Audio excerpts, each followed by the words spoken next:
I'm Vice President of IWF and a proud member of the Women's Forum of New York.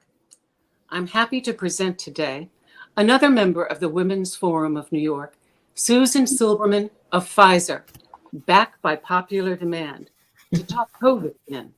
This time, how the race for the vaccine was won and what comes next. Susan is wrapping up an impressive 33-year career with Pfizer next month, and she's held many positions, including President of Emerging Markets. But what's most relevant to our discussion today is one of her last assignments was chairing Pfizer's COVID-19 task force. Talk about going out with a bang. Of course, when we had our first webcast in May 28th, the question was, how could Pfizer or any company find a vaccine in time to help a world with spiraling infection rates, death rates, in a social and economic lockdown? The challenge was made equivalent to putting a man on the moon.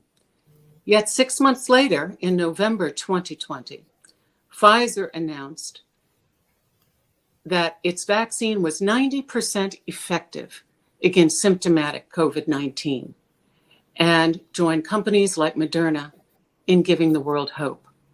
Of course, this war isn't won yet. The battle has shifted from finding the vaccine to getting the vaccine in people's arms, and the virus is fighting back. Just weeks after the vaccine was announced, we learned about new variants from the UK, from Brazil, from South Africa, and most recently from Los Angeles. So our perspective today is different. Instead of how are we going to get to the vaccine, it's going to be, where do we go from here? A little housekeeping. Susan is not a scientist, all right? So no detailed biotech questions when it comes to Q&A.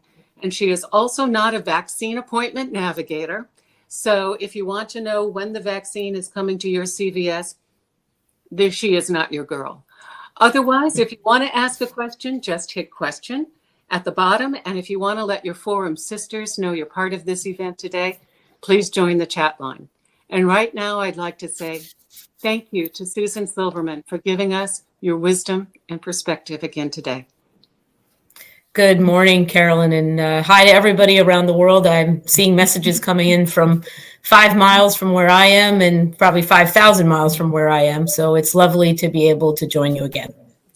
Well, we talked about perspective. Let's start with a little perspective. And I guess first I have to say congratulations to you and everyone at Pfizer for this remarkable scientific achievement. You really are part of history. So how does that feel? I have to say, every time I think about what I think I said we might be able to do or was convinced we were going to do on the 28th of May, and then I look at where we are on the 3rd of February, I'm stunned. I'm stunned. I'm privileged. I'm proud. But it's also quite an emotional moment for me as a Pfizer colleague, but just as a professional. You realize that these are the kind of things that happen in history where you can either decide to be an active part of it or you can sit and watch on the sidelines and cheer people on. And I think I've gotten to play both roles. I've gotten to cheer on our scientists, our manufacturing teams. I've gotten to help support them through my work on the Pfizer COVID task force to make sure they were healthy and safe. But I've also gotten to be part of it as helping to drive the opportunity for our vaccine, once it was proven to be 95% effective, to be available in countries all over the world. And so in that small way, I do feel like I'm a part of history. And I think the story I often tell people now is how on a Saturday or a Sunday morning in December, right after we had gotten our U.S. emergency use approval, CNN was carrying live the images of the FedEx and UPS trucks that were backing up to our Kalamazoo, Michigan site, and they were loading these boxes.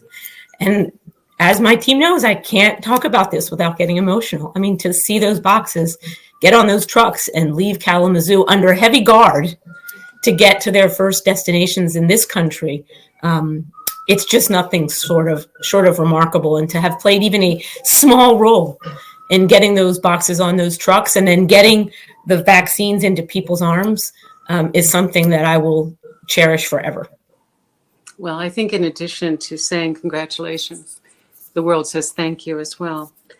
Developing a vaccine this effective, this fast, is an unprecedented scientific achievement, and some people even called it a miracle. Dr. Fauci, and I think the world knows who Dr. Fauci is, always said he believed there would be a vaccine there,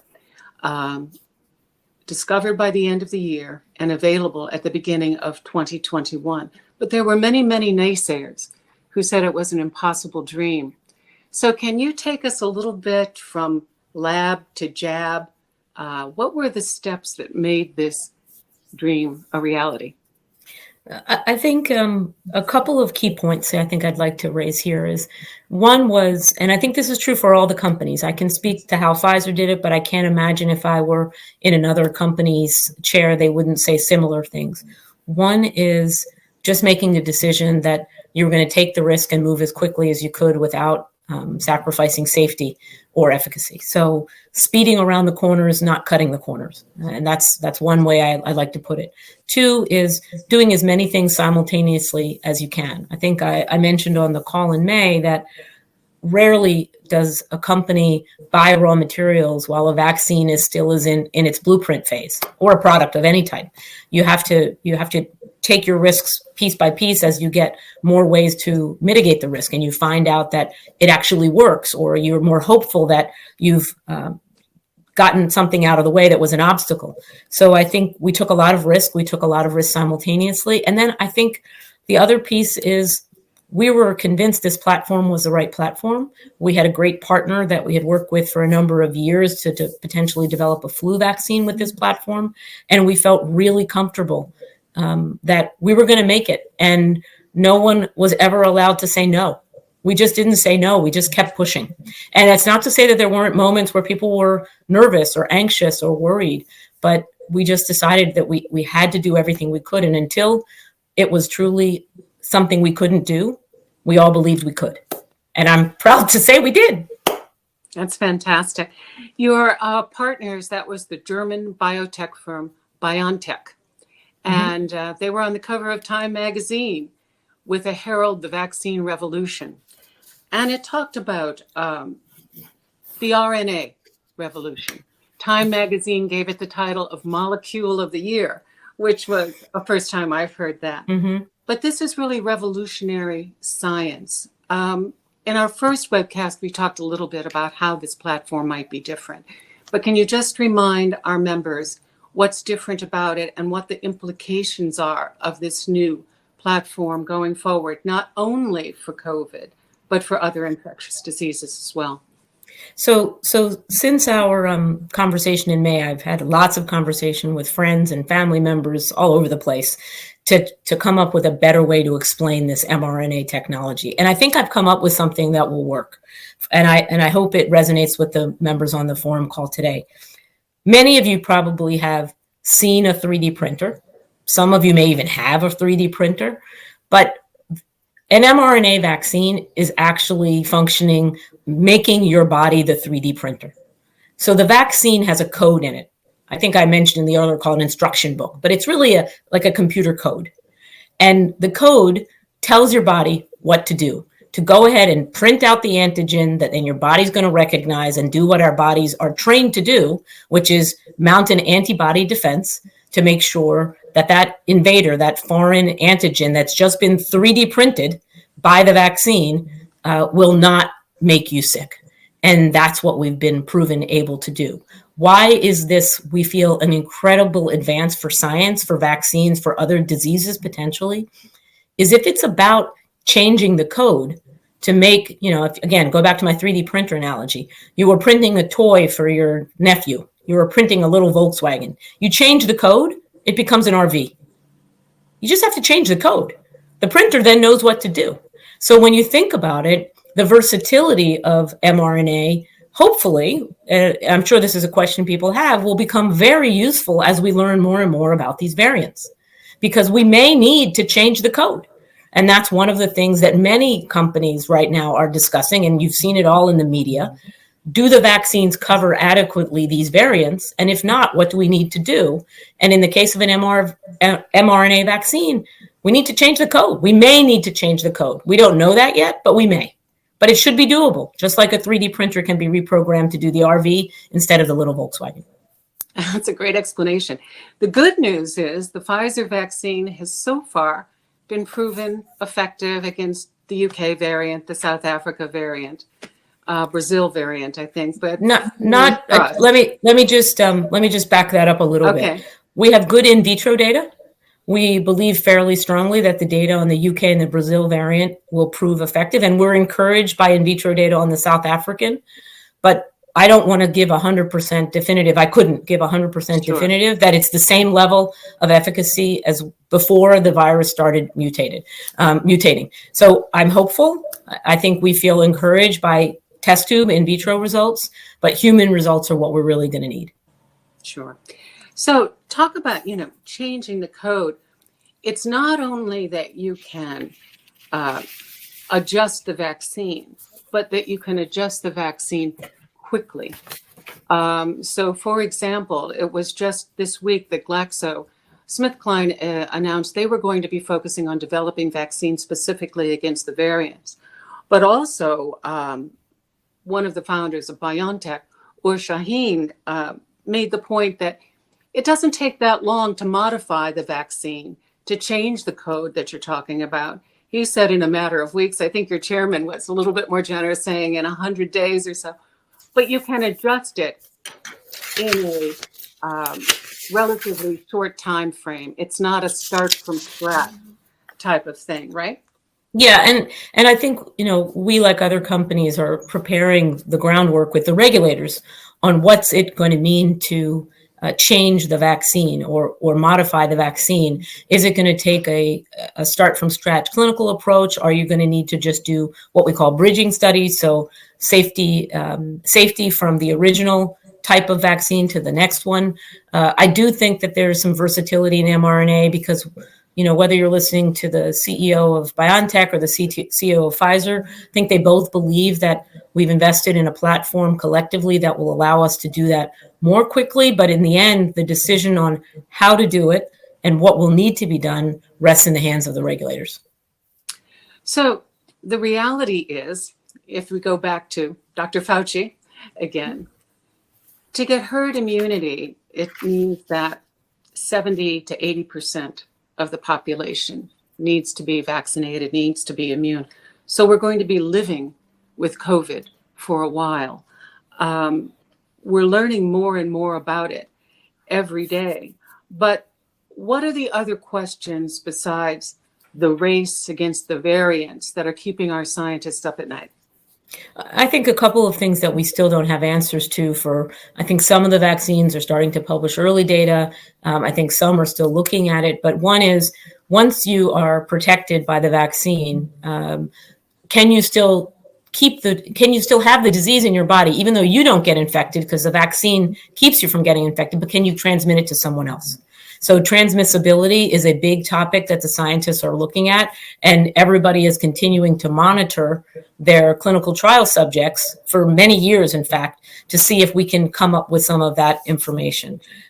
We are following the vaccine subjects that were monitored in the clinical trial for durability. That's another big question. Yeah. How long does it last? Do we need a booster shot of some type? Will the booster shot help with the variants? Those are that's the next set of, I think, big scientific questions. And then, will the use of the vaccine, and when we reach whatever the magic number is of herd immunity, because we've heard from 60 to 85%, will people still be able to be asymptomatically infected? So we heard all along when we were talking about tracing that people can have the disease and not know it. It's just by random chance that you got tested that day and they say, hey, you're COVID positive, but you don't have one symptom. Will the vaccine eliminate the ability to be infected and be asymptomatic? So those, I think, are the three big questions beyond the variants that people are looking at. Going back to the comparison we started off with, which was, this is the medical equivalent of putting a man on the moon. when people talked about putting the man on the moon, they said the first challenge was putting the man on the moon and the second challenge was bringing them home safely. Right. So in this case, the first challenge was finding the vaccine, and the second one was distributing it effectively and in a timely manner. This is a lot of what's occupying people and a lot of what's come in on our question board already. But let's talk a little bit just in generalities. Why is distribution taking so long? Why weren't governments ready? You know, I'm not a government official. I mean, among the many things Carolyn said that I'm not, that's another thing I'm not. I'm not a government official. I have worked with many of them during the course of my career, and probably none more so in my years in vaccines. I think the world was so focused on getting the vaccine, funding the vaccines, making sure manufacturers could meet their commitments, making sure raw materials were available. I mean, there's been a global collaborative effort, and there continues to be a global collaborative effort to produce as many doses as we could.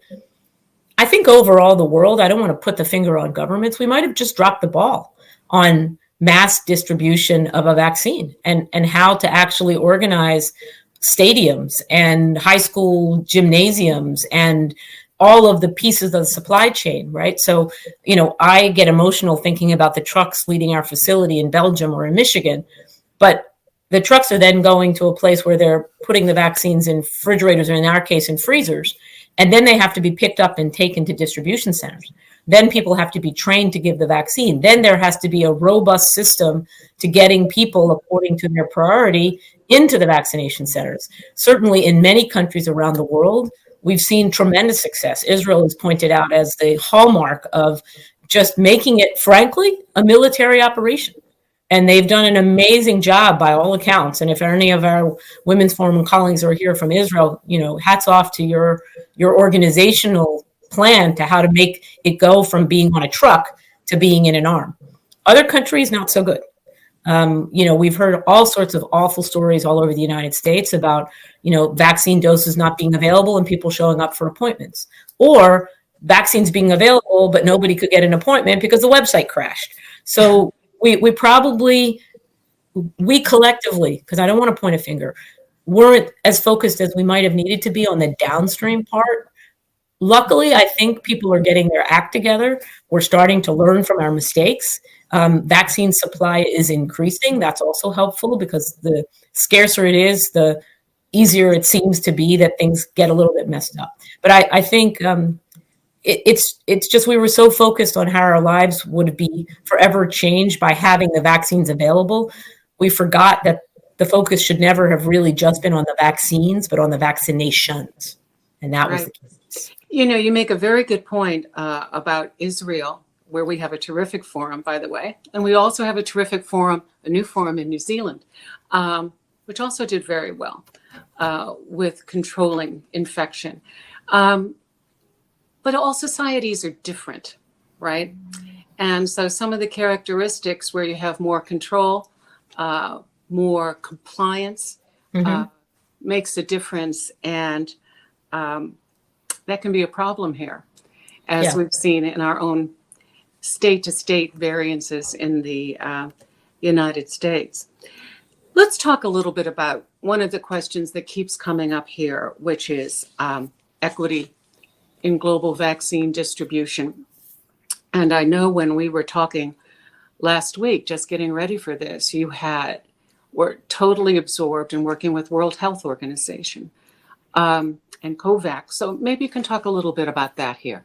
Sure. So the World Health Organization, after declaring the pandemic a pandemic, also thought that it was time for the world to come together and create we're calling it the COVAX facility, but create an organization or a conglomeration of organizations that would allow vaccines to be equitably distributed around the world, not just in the lowest income settings. And they've spent the better part of the last 9 months getting this organization set up. It's run out of Gavi, the Vaccine Alliance, but it also includes partners like WHO, like UNICEF, like CEPI, which is the Coalition for Epidemic and Preparedness, to make sure that we coalesced all these multilateral partners into a group that was going to try and find a way to get vaccines around the world as quickly as possible. The organization is in its early stages of sort of coming out of its cocoon and becoming a full-fledged entity. And Pfizer, among other companies, have signed advanced agreements with them and allocated doses for the facility that then uses a process of judging countries' readiness and ability to vaccinate to allocate doses to them. And so those first doses from the companies that have doses now available with approvals should start to roll out sometime in the first quarter. And they will go to countries all over the world. But in many cases, they will go to countries in the lowest income settings, the countries that we tend to feel are the ones that get left behind. And the goal is to help them, at least in 2021, vaccinate their healthcare workers. And that's the sole goal of the COVAX facility. And I'm spending the lion's share of my remaining time at Pfizer helping to complete those agreements for our vaccine. Oh, that's terrific. Is the fact that the Pfizer vaccine has to be refrigerated at such low temperatures a barrier of distributing it in some markets?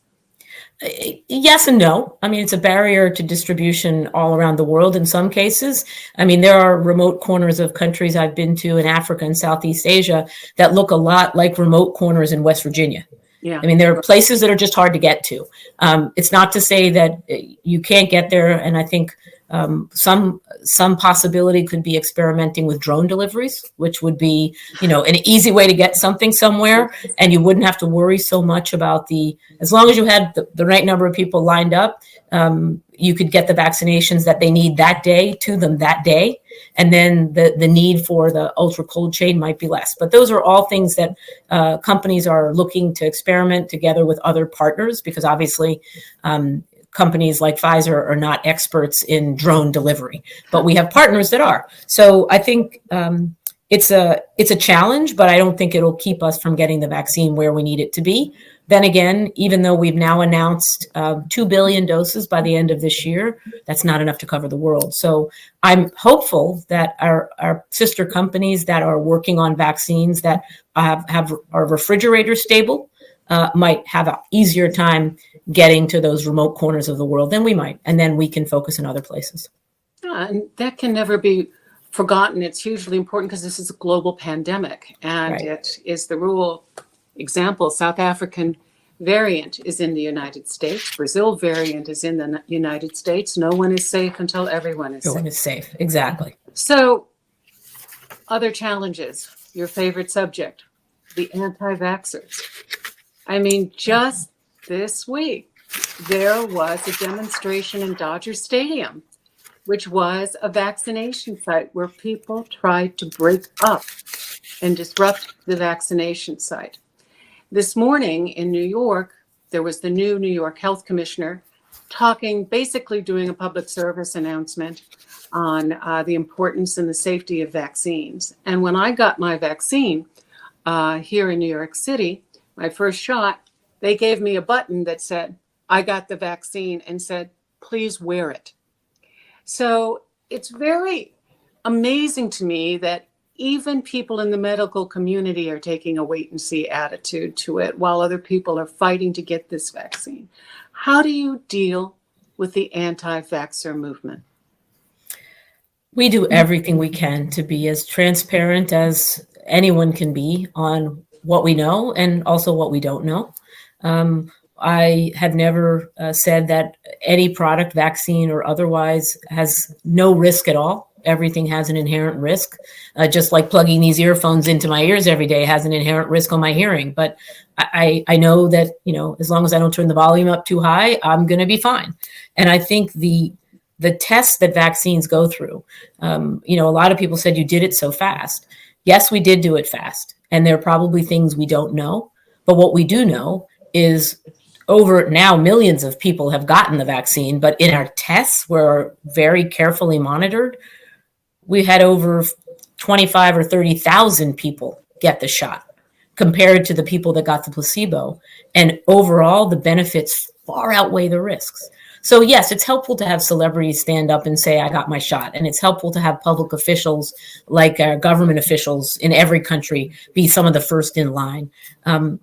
we're just going to have to continue to chip away at it. It's really going to be the medical community that helps us as we continue to be transparent and publish our data and publish our science, and make sure that we just, I think one of the biggest things we'll have in our favor that is will help us with the anti-vaxxers, if you will, is when we start to see success in countries that have had a broad distribution of vaccination, where actually the incidence of disease is going down. And then maybe the anti-vaxxers will start to soften a bit their rhetoric. Maybe they won't get vaccinated, but maybe the people that were listening more to them will start listening to the pro-vaxxers that are showing, look at the incidence of disease coming down now that 80% of this community has been vaccinated. And we have to work hard in our diverse communities too, because that's where you have pockets, not of anti-vaxxers, but vaccine misunderstanding. And that's really important because that's where the disease tends to be its fiercest. I think we're seeing a little evidence of that already in New York City, that as vaccination rate goes up, infection rate goes down, hospitalizations go down. Right. Okay, but we've got these obstacles of distribution, of the variants, of anti-vaxxers. So we still need to stay vigilant with mitigation, because we're going to be living with COVID for a while, right? And I think it might be great for you to talk about some of the points that even though you might get a vaccine, we're not back to normal right away. Yeah. And I'm sorry, before the talk, I meant to bring into my home office my vast collection of masks. I think we need to make masks a fashion statement. At this point, we're not going to be living without them for a while. And I think even when we're vaccinated, we don't know, as I said before, yet whether the vaccine keeps you from transmitting the disease. It keeps you from getting sick. That's good. But if it doesn't keep you from transmitting the disease, I certainly don't want to continue to perpetuate it, especially if I will be in a room full of people that may not have had access to the vaccine yet. And that's another thing that we have to be aware of. I think hand washing, I know many of us probably grew up knowing it was important to wash your hands. I wonder how much we thought about it until the pandemic. The same thing is true for the workplace. We were used to being crammed into meeting rooms and you would just bring in a chair. Come on, sit down, get in here. Maybe we won't do that anymore. We may not be in the office 5 days a week unless we need to be, depending on the kind of job we do. If you're an operator on a manufacturing line, you can't do it from home. But if you're an office worker, maybe you can have some more flexible policies so we don't have as dense a population. And then the last thing that I think is important is we're learning more and more about the virus. I know that I mentioned on the talk in May, because that was our current thinking, that coronaviruses don't tend to mutate as quickly as flu viruses. Well, I guess I was wrong about that one. I think the reason we believe it's mutated so fast is because of the uncontrolled spread of the disease. And so the question a lot of epidemiologists are asking themselves is if countries had been better about these public health measures, washing your hands, keeping your distance, wearing your mask, would the variants have popped up so quickly? We gave the virus exactly what it needed, which was ample room to mutate. So that's why I think if we want to keep it from continuing to mutate while we're getting vaccinated, these things have to become almost routine, like brushing your teeth. I think you're absolutely right. Friends of mine, even if they have hope that we might be able to get together, again, that maybe simple things like indoor dining and stuff may be able to reopen at some time with reduced capacity, we're still going to be wearing masks.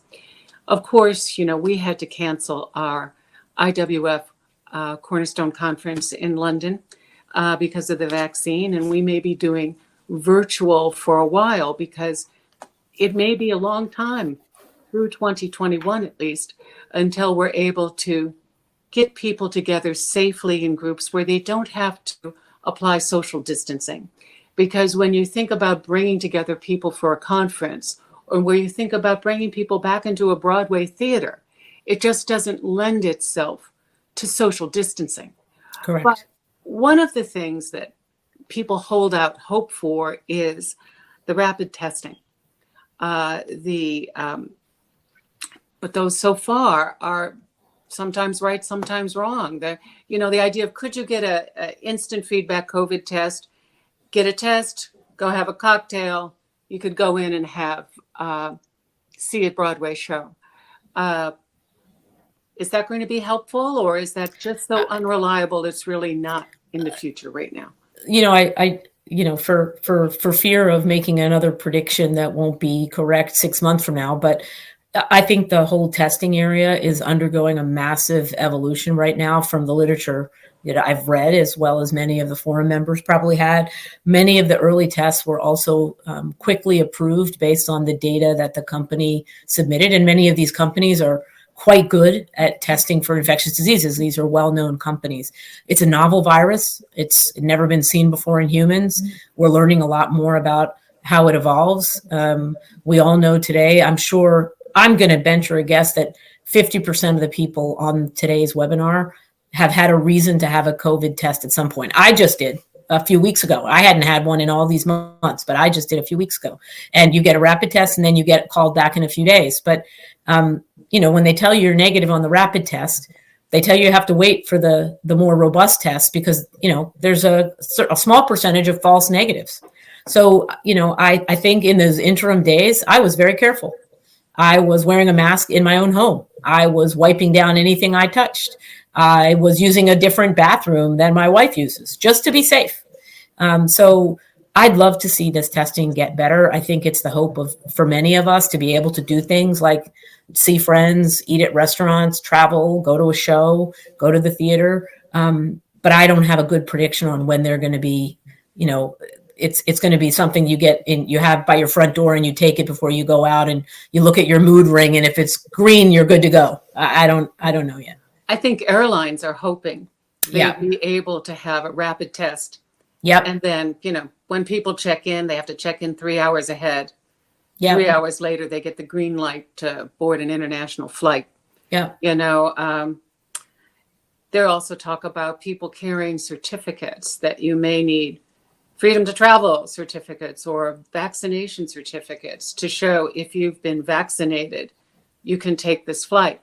But on the other hand, with so many unknowns about can you get it again, all of these things, it's a risk, right?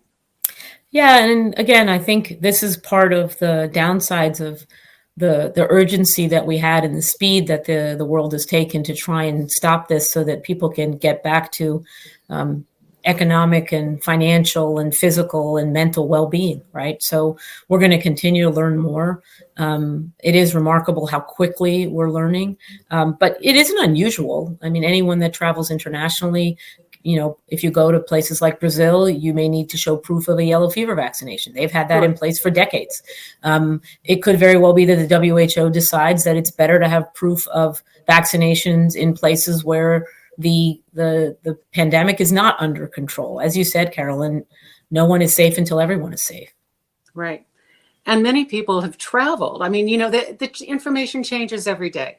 They say airlines are not as, airplane travel is not as risky as a family gathering, so we learn more every day.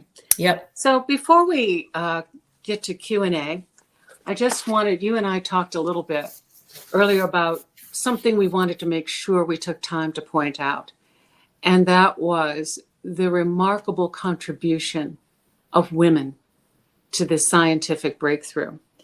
In addition to you, there was Jennifer Doudna and Emmanuelle Charpentier, who won the Nobel in 2020 in chemistry on work related to RNA, right?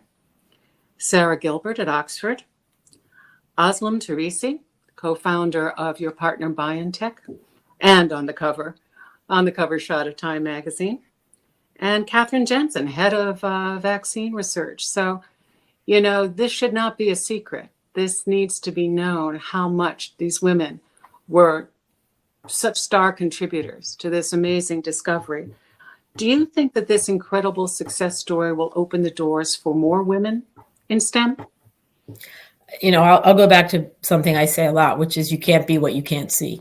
And I think that for women and girls, especially, seeing all these women in science win these accolades and help shut down the world's greatest global health issue since probably polio, and smallpox is a testimony to the hard work that women have been performing and providing, and maybe were, only discovered later on, like all these stories about, did you really realize that it was Marie Curie and not Pierre Curie? Or did you, did you take account for the women, especially the women of color at NASA that really helped put the first man on the moon? Like, I want these not to be after the fact discoveries. And I think it's up to people like us to make sure that these women are celebrated, that they're recognized, that they aren't seen as the person behind the other person, but the person in front with men and women behind them. I think it's really important. I couldn't agree more. And it also doesn't escape our notice how many of these outstanding scientists are immigrants. All right, the BioNTech founders in Germany are Turkish immigrants. The founder of Moderna is a Beirut native born in Armenia, I think. Mm-hmm. So it reminds me of that line from Hamilton, immigrants get the job done, right? Let's make our last question about the one that you really touched so many people with the last time, which is the role of leaders in these extraordinarily challenging situations, once in a lifetime challenges. You talked broadly about how the change from being together to being apart and yet being bonded in a mission made us all more human. What else did this experience that was of extreme urgency, extreme stress, and in the end, thank God, extreme joy, what did it teach you about leadership? I think it really just makes you a well-rounded leader. And if this doesn't bring out the more human side of your leadership, if this experience doesn't bring out your ability not just to talk, but to listen. Of course, it's not great for today because all I'm doing is talking, but to listen to people and to not just, listen with music on in the background, but hear what they're saying. What are they struggling with? Understand, walk for a minute in their shoes. I mean, as I said, you're all looking into my home. I've never been managing people for all these decades where they were actually looking at me in my home. But, we made a decision as a company that, unless there was a reason you couldn't, you should turn your camera on.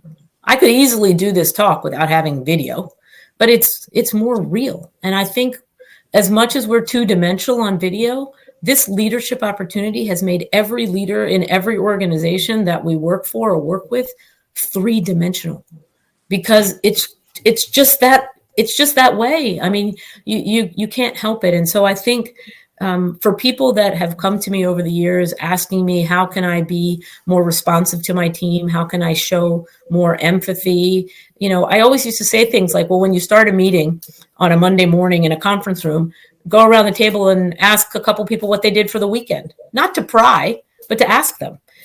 Now, you may have even seen people's houses on the weekend, or you notice that their child has done a new drawing that's on the fridge in the background. So again, I think my comments are fairly similar to the last time. I think the challenge is, can you be more of your authentic self? Can you start to realize, because the lines have been blurred between home and office, that you really are the same person? and the fact that, today I put on a nicer jacket for all of you, was fun, actually, because I haven't put on a nice jacket in a few days. But the fact that I don't have to put on a nice jacket to have a great conversation with the people I work with really just makes me more a human being, just like the rest of them.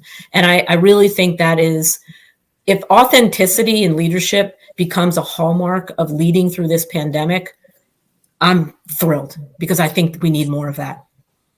Thank you. Susan, congratulations on your decades of success at Pfizer. And what a way to wrap up a dazzling career. I guess you told me you finish up next month. Mm-hmm. So have you thought about what's next for you? Yeah, I've started to do some thinking as I made the decision towards the fall to sort of make this my sign-off moment. I haven't decided whether I want to do something right away or take at least a few months to sort of regroup and retool. I would love to consider board service. It's something I've talked about for a while. I've done a lot of nonprofit work. I'd like to consider public boards. I'd also like to push myself beyond my comfort zone. I'm pretty good at that. So it may not be all about healthcare, but I'd like it to be something that has an impact. And one thing I've said to a lot of people that have been my mentors and supporters is I really like talking and interacting with interesting, fun people. And I would love to know that in my future professional life, whatever it is, that for the most part, when someone calls me and their name comes up across my phone, that I am going to be absolutely positively thrilled and smiling. It hasn't always been that way in my professional career, but I'd like to think that 95% of the calls I get, I'm like, oh, I'm so happy to talk to Carolyn today. So happy to have ideas from anybody in the forum. Look me up on LinkedIn. I'll be more active starting next month, I'm sure. Thank you. Well, let me tell you what's next now. Questions. Great. So, by the way, thank you so much for such a great discussion. It was terrific. Let me lean in a little bit here so I can read the questions. So let me talk a little bit about what I know. I mean, I think there are a lot of questions about distribution. And let me tell you what I do know, and then I'd be very clear about what I don't know. So most manufacturers are in charge of getting the product from their labs and their manufacturing sites to a central distribution center where someone that's an expert in distribution and logistics takes over. So there are a lot of questions in the chat about, how come there's nothing here in Chicago, or how come it takes so long to get it from here to there? Those really are things that the logistics suppliers have to work out with the end user of the vaccine. So every vaccine comes in a specific amount. It depends on what's been approved by the regulatory agencies. It comes in a vial that has a certain number of doses, and then the vials come in some sort of a container. And in Pfizer's case, it's a small box that looks about, if anybody is used to a personal side pizza, it's like a little pizza box. That's what we call it. And each of those boxes then may be distributed further down the road. They come in a larger box. So the challenges of distribution may be part of what the speed has had happen around here, which is the speed made it difficult for these distribution providers and these logistic providers to be able to plan as far in advance as they would for a product that might have been invented and manufactured over the course of 3 or 4 years. We're talking months here, not even 12. So I think it's important for everyone to realize that nobody is trying to do this the wrong way. Everybody is figuring it out as they go along. And I think the frustration is there wasn't a master plan. And again, maybe there wasn't enough time spent in different countries coming up with a master plan. Maybe the countries that are doing it better have had more time to think about the master plan. But I think it's going to all work out in the end. But I know how frustrating it is. Believe me, I told, Carolyn said I'm not a vaccine appointment navigator. My friends don't think that. I get calls all the time. Can I get then at Mount Sinai today? I really don't know. And I think what we have offered to do with governments all around the world is help them where we can. If there's a way that we can send our truck, instead of going to this city, we'll go to that city because it would help them more. We'll do everything we can. But as a manufacturer, that's just, we're good at supply chain. We're not good at the downstream logistics of everything unless we're really asked to partner. Okay, great. That helps. And I've also had a chance to look at the questions that get the most votes here and put them into clusters. There's quite a few questions about the debate on giving a single dose. How important is it to do the Fauci, make sure everybody gets 2 doses, or go to the single dose, which means you can give it to more people faster and hope the production would get there in time? Saying that the first dose might be 50% effective, 60% effective, and reaching more people is a higher priority. Do you have any perspective on that, Susan? I mean, my perspective is I can only tell you what we know from the studies that we did and were approved. We studied the vaccine as a 2-dose shot because we wanted to make sure that the immunity that was gained after the first dose was then reinforced and boosted by the second dose. There are as far as I know, some of the companies are doing more robust clinical trials on efficacy after the first dose. This may be analyses that you can do looking at the data. But as we designed the vaccines, we designed them with the idea of we needed to get this pandemic under control, and giving 50% of the people 50% or 100% of the people 50%, we weren't sure that that would stop that people from getting sick, right? So if I knew, and I don't know because I don't think anyone knows, if I knew for sure that one dose was 85% effective and two doses was 95% effective, I might feel more comfortable delaying my second dose or waiting for a second dose until everybody else gets a first dose. But if it's my doctor that needs to get vaccinated and I don't know how good it is after one dose, I need my doctor to stay healthy. So I want my doctor to get their two doses before I get one. So I can only speak to you about the veracity of the data that we have. Everything else is conjecture. Maybe it's conjecture based on, a good scientific estimate. I'm not going to say that it's not possible, but I don't think that we have the data to prove that it's going to have the same impact. There's quite a few questions here about prioritizing who gets the vaccine and what is Pfizer's role in determining which countries get the Pfizer vaccine. Isn't that a function of contracts? It is a function of contracts. And what we did early on, before we even knew the vaccine was effective, is we went and spoke to governments around the world to ask them if they thought they would be interested in working with us and putting together a pre-approval contract, if you will, that we didn't take any money from anyone until the vaccine was approved. But we did put contracts in place in a number of places around the world that decided that they wanted to contract with us. And they did that in many places with other companies as well. There's a few questions here grouping on how the research was done.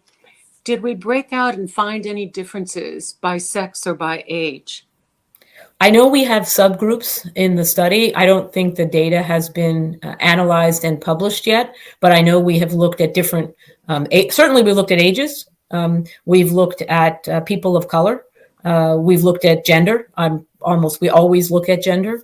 I think we tried to have I don't have the statistics in front of me. We tried to have a very balanced piece of work when we enrolled people in the trial so that we had a representative population in the countries we did the trials in. But yeah, all of that information is going to be looked at and likely will be published as soon as it's been peer reviewed. Sure. So the research is underway. It's just too soon for the conclusions. Yeah. What about children? There's quite a few questions here. Do children need to be vaccinated? I think the question is somewhat open at this point. I've seen many parts of the world that say children under 5 don't need to be vaccinated, children under 12. We're currently studying our vaccine. We have it from 16 and up. We have a subset now we're studying down to 12 years of age. We've heard a lot of talk about elementary schools can go back to school as long as the teachers are protected or wearing masks. It's not about the children. Again, emerging science, emerging epidemiology, no hard and firm answer yet. Okay. What about testing after you've got the vaccine? A lot of people have written in and said, I'm going to get the vaccine. Do I still need to monitor myself with COVID tests? I don't know the answer to that question, Carolyn. I think what we don't know yet if you can carry it, as I mentioned earlier, asymptomatically, even though we know you can't get sick. Right. So I don't know if you're going to be asked for a COVID test, even if you can prove with a card that you've been vaccinated. I think that's still up to the epidemiologist. Right. So the key unknown there is if you get the vaccine, you most likely will not get COVID, although you don't know how long we will be protected.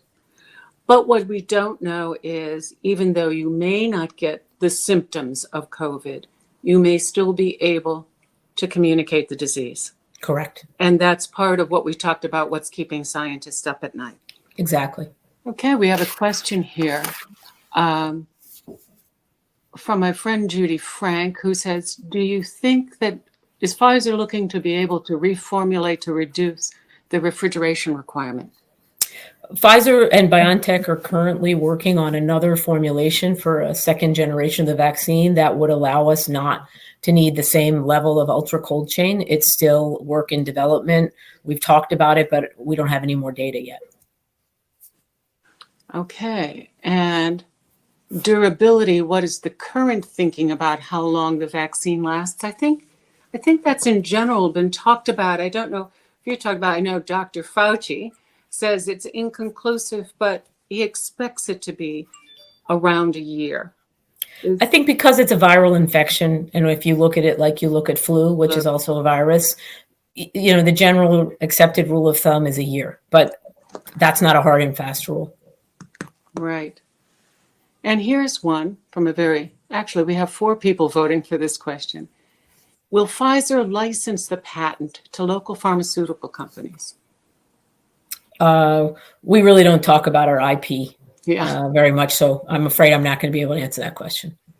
Here's a new question, and I think we know the answer from here in New York. It says, how compatible is the Pfizer vaccine with Moderna? I'll let you answer that question. It's very, very clear here in New York City. They distributed both vaccines, but if you got dose 1 of Pfizer, you got dose 2 of Pfizer. Yeah, well, all I'm going to do is go by the science. There's no data to show that they work as well if you get shot 1 from Pfizer and shot 2 from Moderna, or vice versa. So unless there's a reason that it has to happen, I don't see why we would want that to happen. And I think part of it was scarcity of supply and people getting nervous. So hopefully now that both companies have been able to announce increases in supply, and the government's been able to announce increasing in distributing the supply, that should not have to become a question one would have to ask oneself. Okay, here's a modifier on the 1 dose question, and I believe the answer is still, we just don't know, but let me turn it over to you. If people have had COVID, so they may have some antibodies, do you have a sense if they could get by with 1 dose of the vaccine? Don't know. I was thinking about an analogy for that I'm going to try it out with all of you live for the first time. So it's snowing here in the Northeast, and we got about a foot of snow the last 2 days.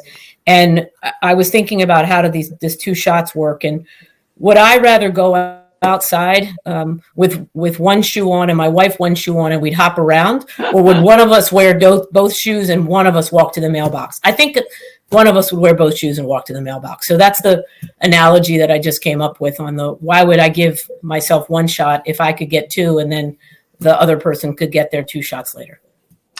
We have a question here about manufacturing capacity.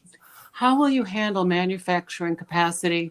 You have a huge surge in demand that hopefully will drop significantly within the year. I'm not so sure that we won't be having these vaccines pretty routinely as a way of life. But I know that didn't Pfizer shut down shipments for a while to update their manufacturing in Europe? Yeah, we because we realized we needed to get the world more doses, we temporarily halted. We took a pause to our production for a couple of weeks, and we'll be back online shortly.